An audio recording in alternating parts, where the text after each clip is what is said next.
성경 보겠습니다. 오늘 하나님의 말씀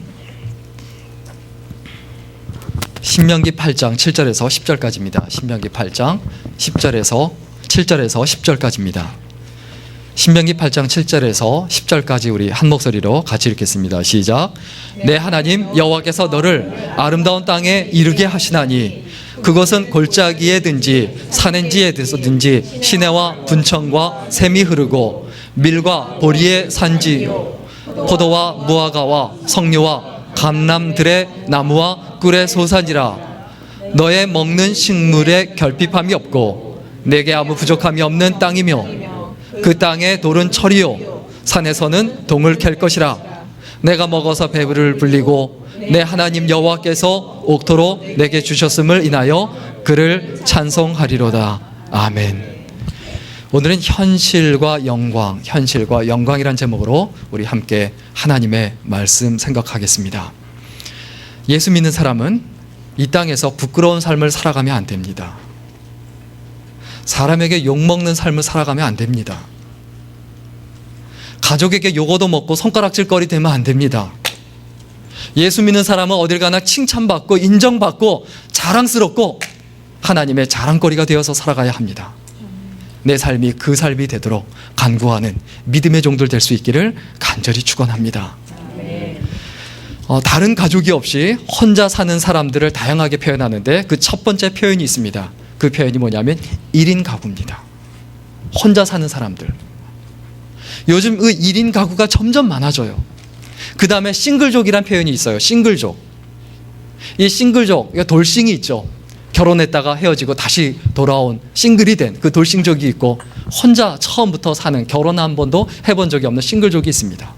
또 나홀로족이 있습니다. 이 나홀로족 뭘 의미합니까? 화려한 싱글이라고 하죠. 아주 전문직을 가지고 아주 나 혼자 그냥 선택을 해서 멋있게 하고 싶은 거 마음껏 하며 사는 사람들을 나홀로족이라고 합니다.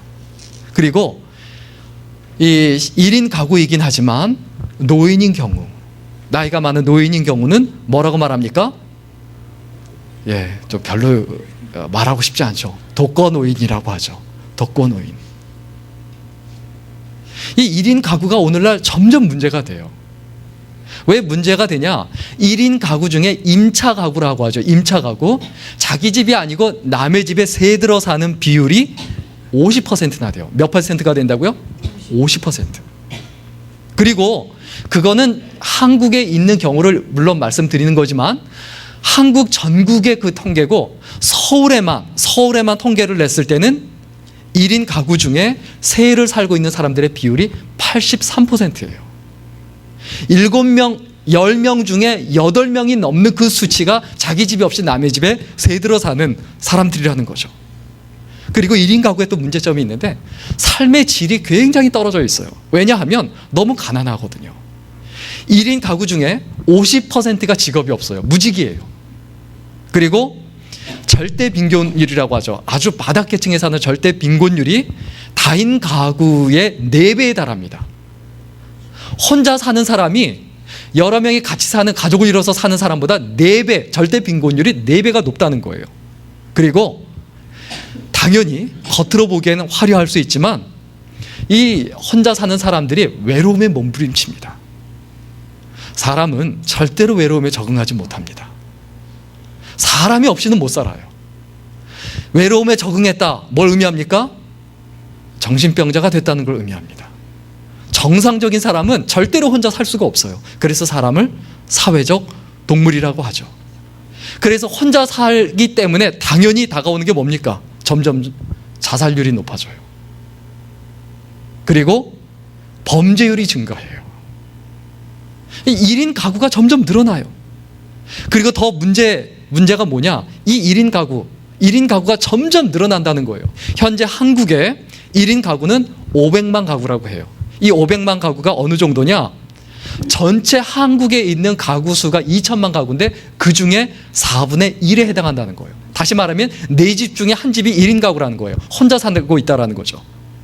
그리고 더 심각한 건 뭐냐면 10년이 지나면 3집 중에 한 집이 1인 가구가 된다는 거예요. 3집 중에 한 집이 혼자 사는 거예요. 이건 뭘 의미합니까? 이건 뭘 의미하죠?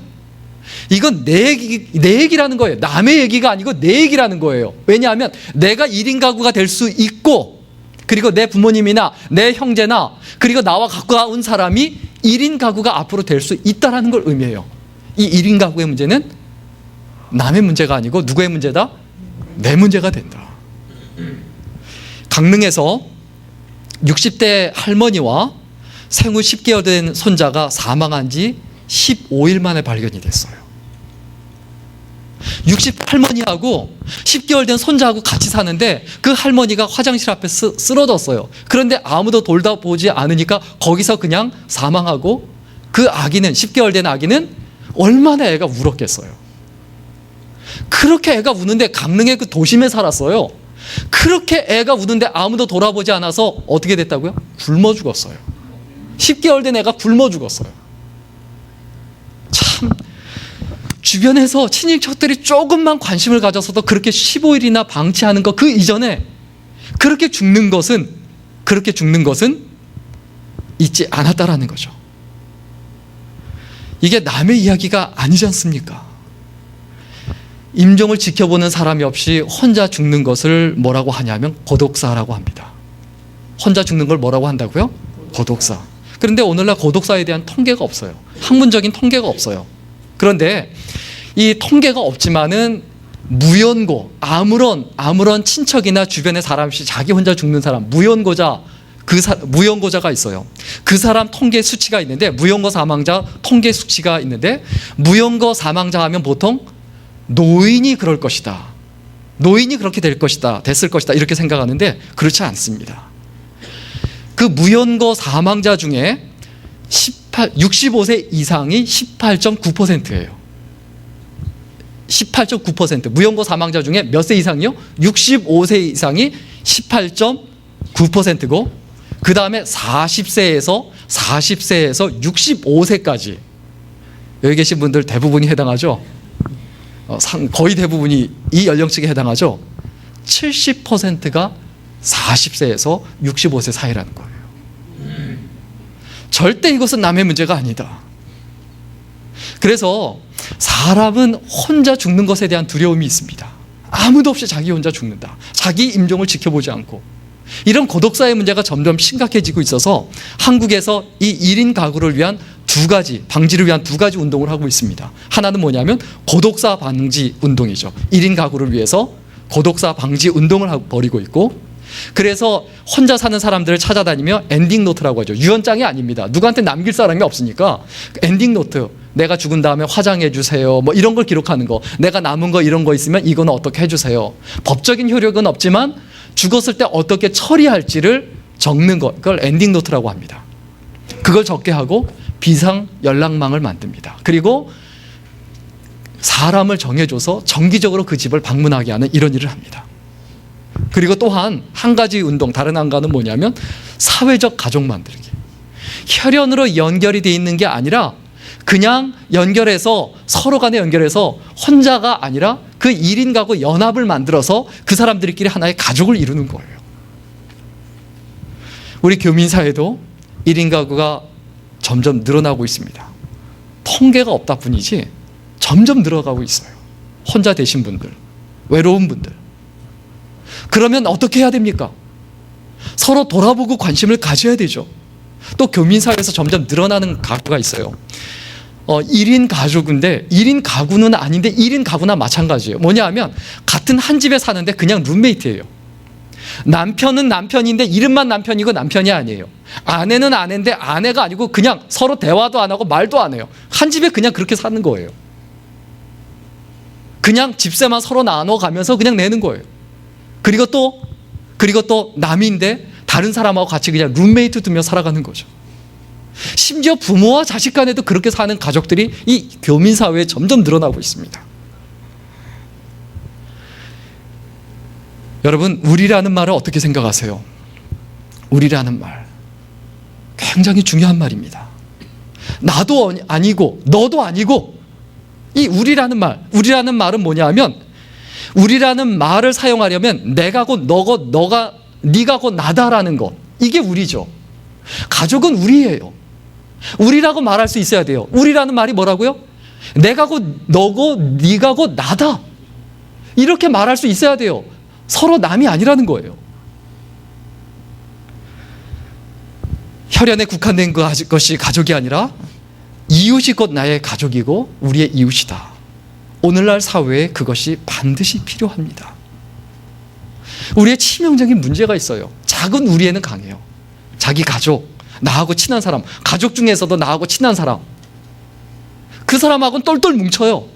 아주 하나가 돼서 굉장히 파워를 발휘하지만 그 범위가 좀 넓어지면 그냥 원수예요. 교회 안에서도 서로 우리라는 그 그룹이 그냥 있어요. 그게 뭐죠? 당 짓는 거라고 하죠. 심지어 교회다, 이웃교회인데 서로 원수예요. 서로 교인 뺏어가려고 하고 서로 난리예요. 서로를 돌아보고 서로를 생각하는 게 아니라 우리가 하나님 앞에 무엇을 기억해야 합니까? 예수 믿는 사람이 모였으면 당연히 가족이고 당연히 우리인데 무엇을 생각하고 어떻게 살아가는지 한번 생각해 봐야 되죠. 아플 때 손을 내밀어 줄 수 있고 절망에 빠졌을 때 서로에게 희망이 되어줄 수 있는 것, 이게 가족이고 이것이 우리지 않습니까? 우리 주위에 있는 사람들은 경쟁 상대가 아니고 섬김의 대상이다. 이것을 잊어버리지 말아야 합니다. 우리는 이웃을 사랑하라는 말을 수도 없이 듣고 수도 없이 많이 해요. 이웃을 사랑하라. 그런데 이웃을 사랑하라는 말의 의미가 뭐죠? 정확하게 말하면 그게 뭡니까? 삶 속에서 힘든 사람이 더 힘든 사람에게 힘이 되어주는 거예요. 아픈 사람이 더 아픈 사람을 위로해주고 보듬어주는 거예요. 가난한 사람이 더 가난한 사람을 도와주는 거예요. 그게 사랑이고 그게 크리스천의 삶이죠. 안 힘든 사람이 어디 있습니까? 안 아픈 사람이 어디 있습니까? 물질적으로 어렵지 않은 사람이 어디 있습니까? 최근에 엊그저께 이 진로그룹이 한국의 그 재계 24위였어요. 그런데 진로그룹 회장이었던 장진호 씨가 도피 생활을 하다가 혼자 중국에서 객사를 했습니다.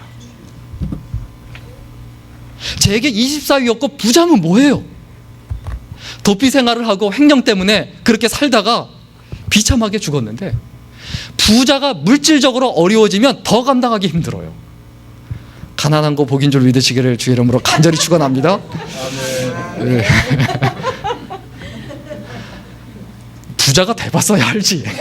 부자가 얼마나 힘든 건지 솔직히 저도 잘 모릅니다. 근데 부자이신 분들 보니까 그 돈에 문제가 생기잖아요. 정말 감당을 못해요. 그게 핸들이 안 돼요.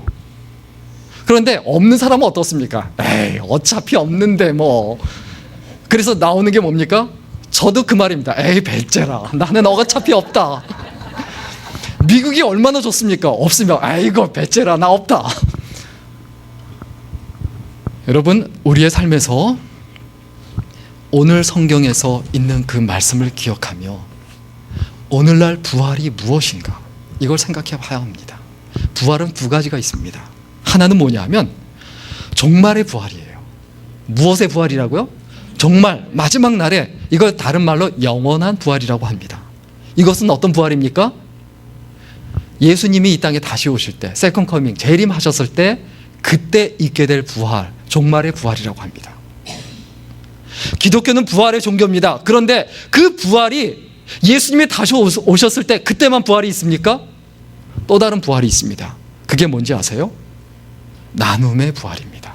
무엇의 부활이라고요? 예, 나눔의 부활. 이 나눔의 부활이 뭡니까?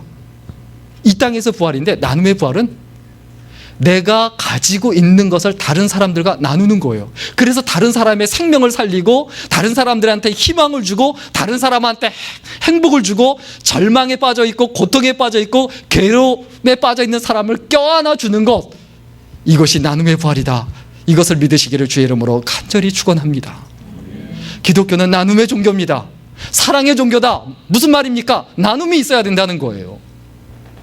나에게 주어진 시간이 있습니다. 나에게 주어진 재물이 있습니다. 나에게 주어진 은사가 있습니다. 왜 그것이 존재합니까? 나 혼자 편하게 재밌게 잘 살고 경쟁해서 다른 사람 이겨서 다른 사람 밟으라고요? 그렇지 않지 않습니까? 하나님께서 그것을 주신 이유가 뭡니까? 그것을 주신 이유, 나누라는 거예요. 내가 가난하다, 더 가난한 사람하고 나누라는 거예요. 내가 아프다, 더 아픈 사람 가서 위로해주고 껴안아주라는 거예요. 호세아서 6장 6절의 말씀 우리 같이 읽겠습니다. 호세아서 6장 6절입니다. 같이 읽겠습니다. 시작. 나는 인애를 원하고 제사를 원치 아니하며 번제보다 하나님 아는 것을 원하노라. 나는 인애를 원하고 제사를 원치 아니하며 번제보다 무엇을 원한다고요? 하나님 아는 것을 원하노라. 하나님께서 우리에게 원하시는 게 뭡니까? 사랑을 원한다. 너희들이 사랑해라. 제사만 드리면 되냐? 그거 내가 받지 않는다. 그 번제 소용없다. 하나님을 알아라. 사랑이신 하나님을 알아라. 하나님의 마음을 알아라. 그 마음을 알고 어떻게 해라? 하나님이 사랑하는 사람을 어떻게 해라? 사랑해라. 사랑이란 말이 뭐라고요? 나누는 거예요. 대가 기대하지 말고 그냥 내가 가지고 있는 거 적든 많든 나누는 거예요. 의라는 옷 의자입니다. 오를 의자가 아니고 의라는 그 옷 의자 그 이름의 그 연극이 있습니다. 이 연극의 그 핵심 대사가 있는데 핵심 대사가 뭐냐면 나는 너의 옷을 입고 너 대신 죽는다. 그 대신 너는 내 옷을 입고 대신 살아다오. 이게 핵심 대사예요. 이 연극의 내용이 뭐냐면 2009년에 제가 이 연극 보면서 정말 막 너무너무 울었어요. 야, 그래서 이걸 보면서 연극 진짜 좋구나 이걸 알았는데 그래서 다 그런 줄 알고 봤더니 그런 건 아니더라고요. 엄청난 착각이었죠. 근데 저 연극을 보면서 한국에 제가 그때 있었을 테니까 그 연극을 보면서 야, 참 예수님의 고난이 이런 거구나. 그 내용인데 부모님이 사고로 일찍 돌아가시고 형제만 어렸을 때부터 삽니다. 근데 형은 크리스천이고 아주 신실해요. 그런데 동생은 항상 반항적이에요.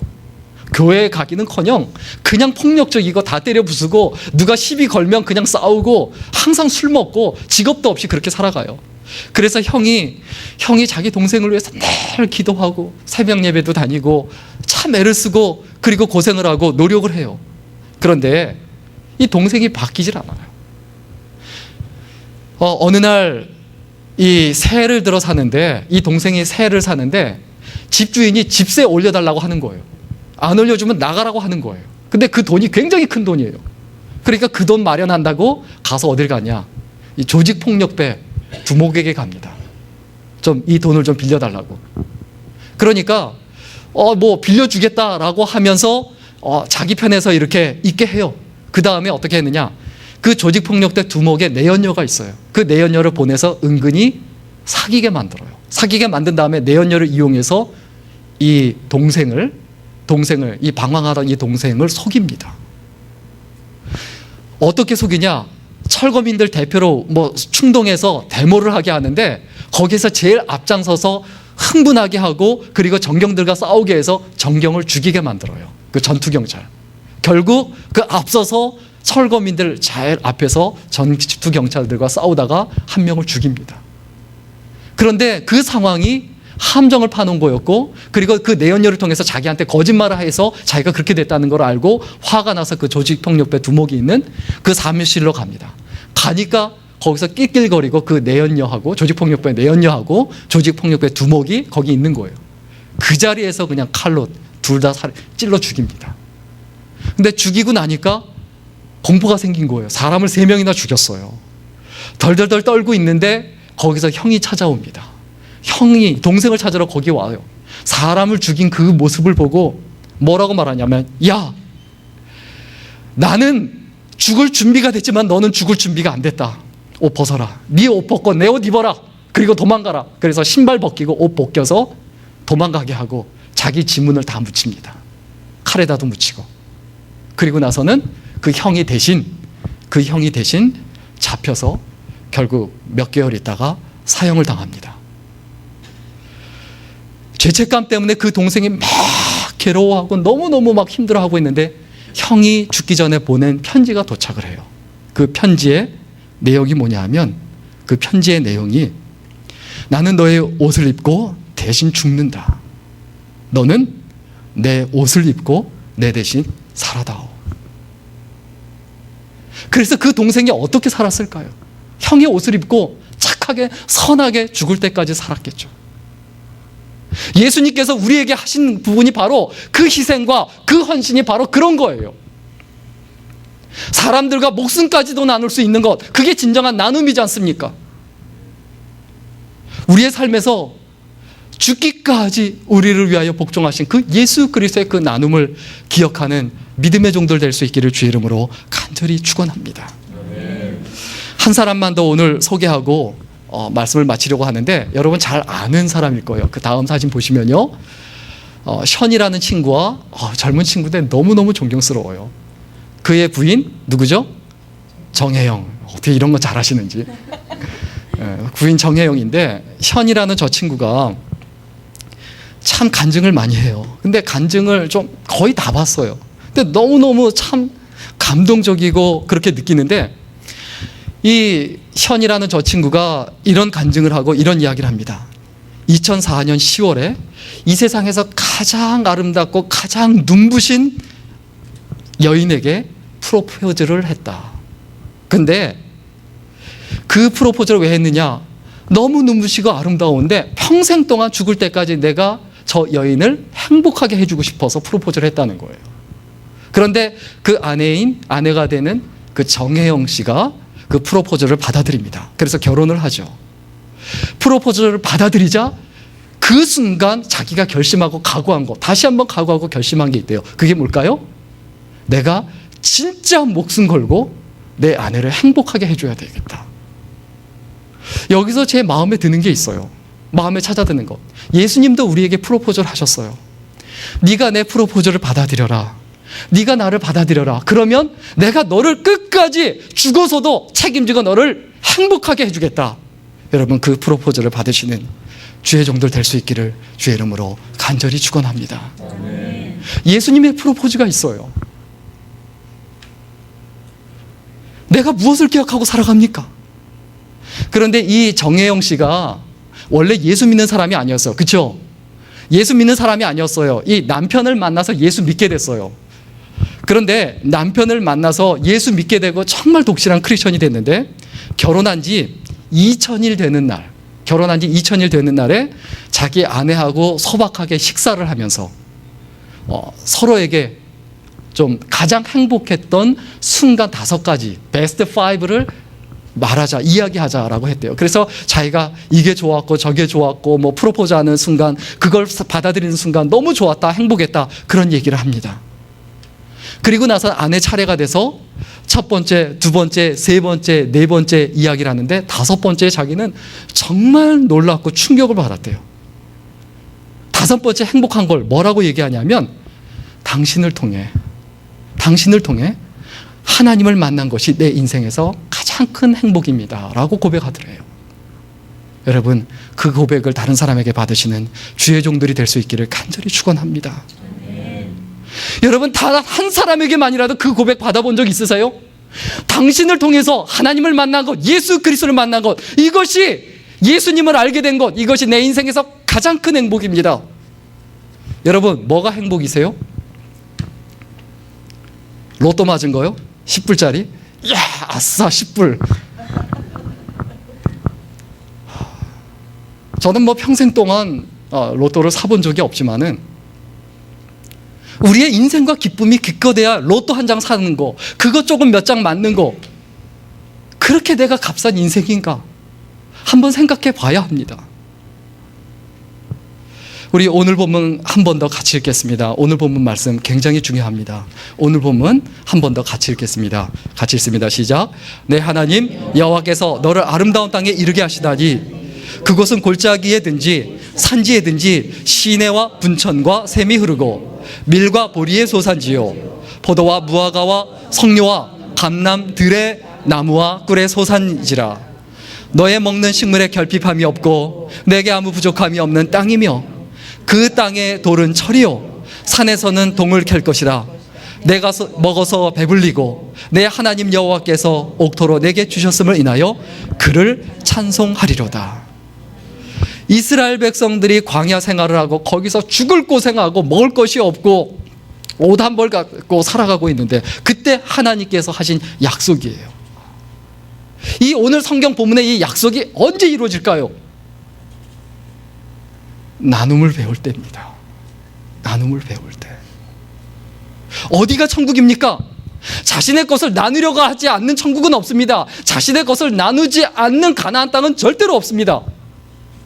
궁핍한 중에도 만족하고 감사하고 그렇게 하는 법을 배우고 가지고 있는 것을 다른 사람과 나눌 수 있을 때 이러한 하나님의 놀라운 약속이 이루어진다. 내 가정이 왜 천국이 되지 못합니까? 교회가 왜 천국이 되지 못합니까? 우리가 사는 세상이 왜 천국이 되지 못하는가? 우리가 생각하고 고민해 봐야 되죠. 현실에서 누려야 할 영광은 뭡니까? 오늘 말씀의 제목이 뭐죠? 현실과 영광.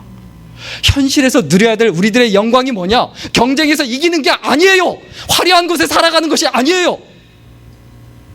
내 이웃과 내 주변에 있는 사람과 가족이 될 수 있는 것, 이것이 영광인 줄 믿으시기를 주의 이름으로 간절히 축원합니다. 뭐가 영광인가? 다른 사람보다 더 많이 가지는 것이 영광이 아니에요. 그래서 부유하게 되는 것, 이게 영광이 아니에요. 뭐가 영광입니까? 다른 사람보다 더 많이 나눌 수 있는 것, 이것이 믿음이고, 이것이 신앙생활이고, 이것이 사명의 길이고, 이것이 이 땅에서 내가 누리는 천국의 생활임을 믿으시기를 주의 이름으로 간절히 축원합니다. 오늘 말씀 결론 내리고 마치겠습니다. 조지 휘필드라는 세계적인 영국의 복음 전도자가 있습니다. 이분이 어떤 분이냐? 설교 횟수가 부흥회 집회를 다니고 설교 횟수가 지금까지 존재했던, 아직도 그 기록을 못 깼대요.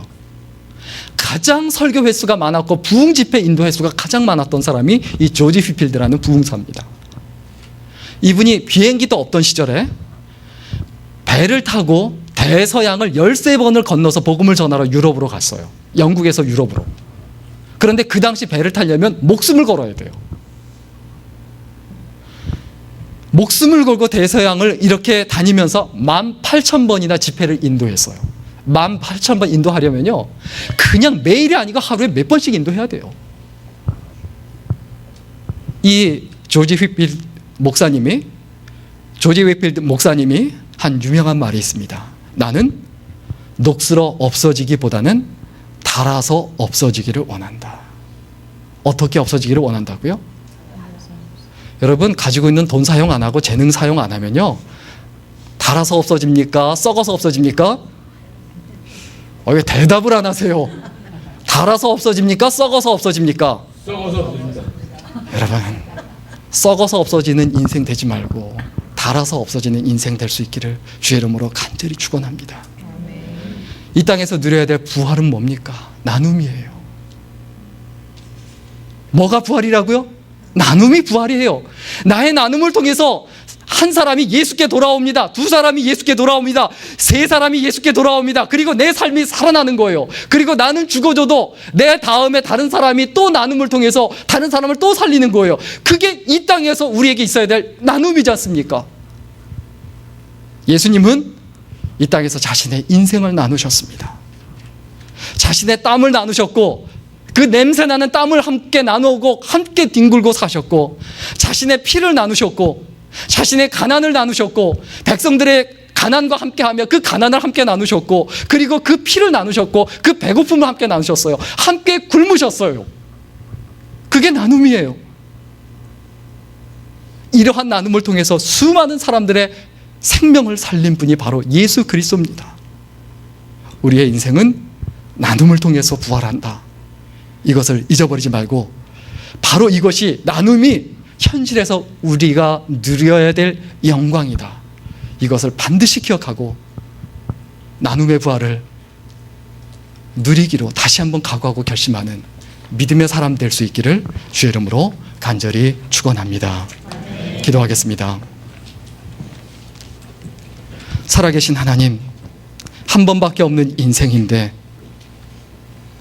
그 인생 헛되이 낭비하지 않도록 붙들어 주시고, 죽은 이후에 예수님께서 재림하셨을 때의 부활만 기대하는 것이 아니라 이 땅에 살아가는 동안에 나눔의 부활을 누리며 우리의 나눔을 통해서 한 생명이라도 예수께로 인도하고 구원의 통로가 되어 도구가 되어 살아가는 우리들이 될 수 있도록 인도하여 주옵소서.